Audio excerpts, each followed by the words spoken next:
Ngosikelele Afrika Maluphakanyiso phondo lwayo Yizwa imithandazo yethu Nkosi sikelela. Hello, I'm Philip Shamamba from the Democratic Republic of Congo. Today, I ask a question that should trouble every African conscience. What became of the ultimatum?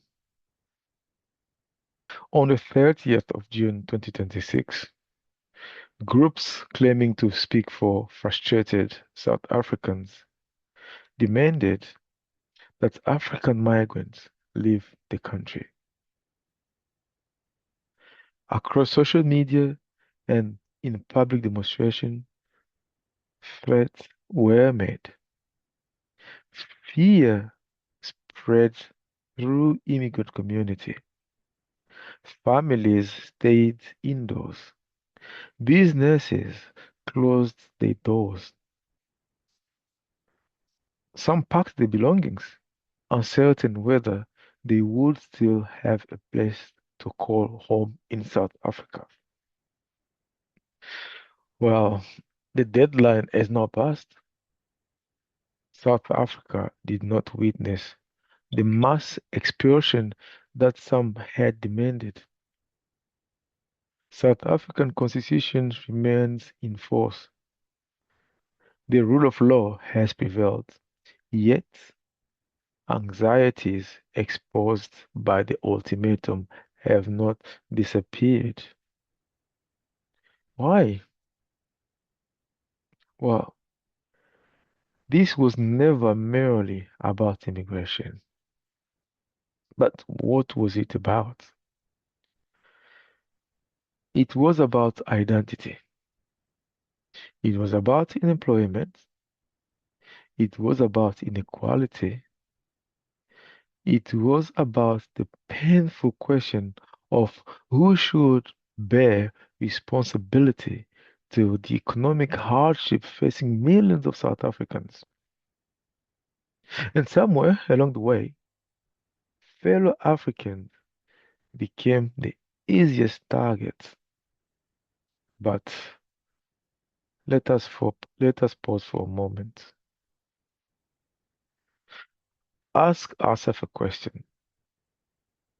When Mozambique sheltered South Africans fleeing apartheid, when Zambia hosted the ANC in exile, when Tanzania trained liberation fighters, when Angola, Zimbabwe, Botswana, Nigeria, and many others contributed to the struggle. Did anyone ask whether those freedom fighters possessed the correct immigration document? And the answer was, I can say is, no. They were welcomed because the struggle against apartheid was understood to be Africa's struggle. History reminds us that South Africa did not defeat apartheid alone. Africa stood with South Africans. The world stood with South Africa. That solidarity cannot simply be forgotten. At the same time, honesty demands that we acknowledge another reality. Millions of South Africans continue to face unemployment, poverty, inadequate housing, crime, and failing public services. And you have to recognize these frustrations are genuine. Communities understandably ask why opportunities remain so scarce more than. But difficult questions deserve truthful answers. Economic inequality has many causes: slow growth, governance challenges, corruption, insufficient investment, education gaps, and crime among them. Reducing these complex issues to the presence of Reducing these complex issues to the presence of foreign nationals risks overlooking those deeper structural problems. Likewise, it would be equally wrong to pretend that migration creates no challenges at all. Every country has the right to regulate its borders and enforce its immigration laws fairly and consistently. The challenge is ensuring that those laws are applied through legal institutions, not through intimidation, violence, or collective blame. Because when mobs become immigration officers, when rumors replace evidence, when nationality becomes a reason for suspicion, no one is truly safe. Today, it may be a Congolese person, tomorrow, a Zimbabwean, after tomorrow, a Malawian, and the next day, perhaps even a South African who simply speaks another language. That is why the principle of equal protection under the law matters. The ideals often associated with Ubuntu remind us that our humanity is bound together. The challenge, they challenge us to see one another not as competitors for survival, but as fellow human beings deserving of dignity. South Africa remains one of Africa's greatest nations. South Africa constitution is admired across the world.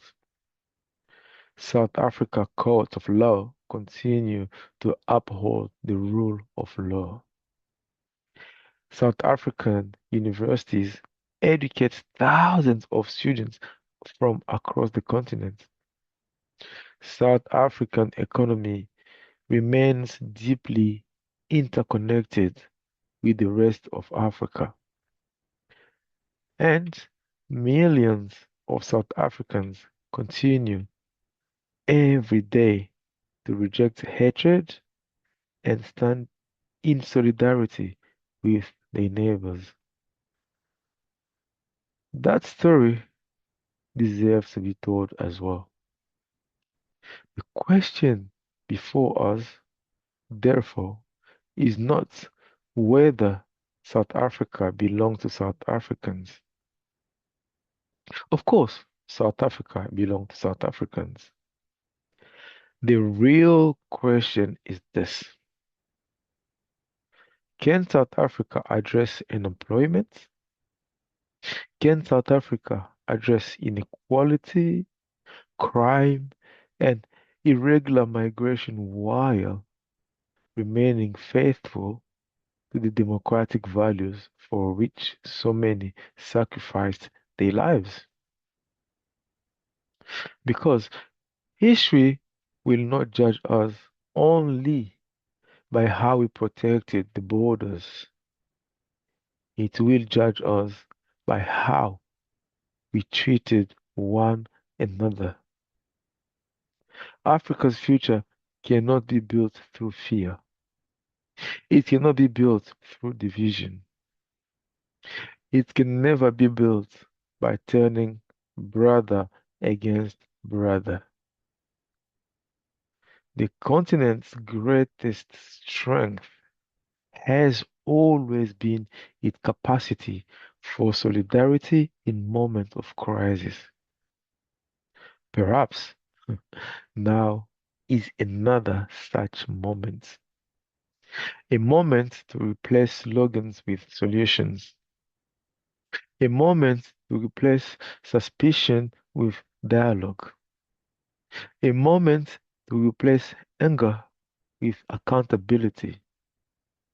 And a moment to remember that the dream of prosperous Africa will require cooperation among nations, respect for the rule of law, and recognition of the dignity of every person. Okay, I'm Philip Shamamba, and this has been a Pan African Voices.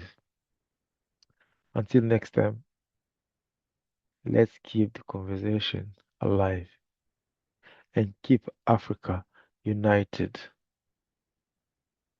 Thank you for watching. Bye bye. Kusisikeleli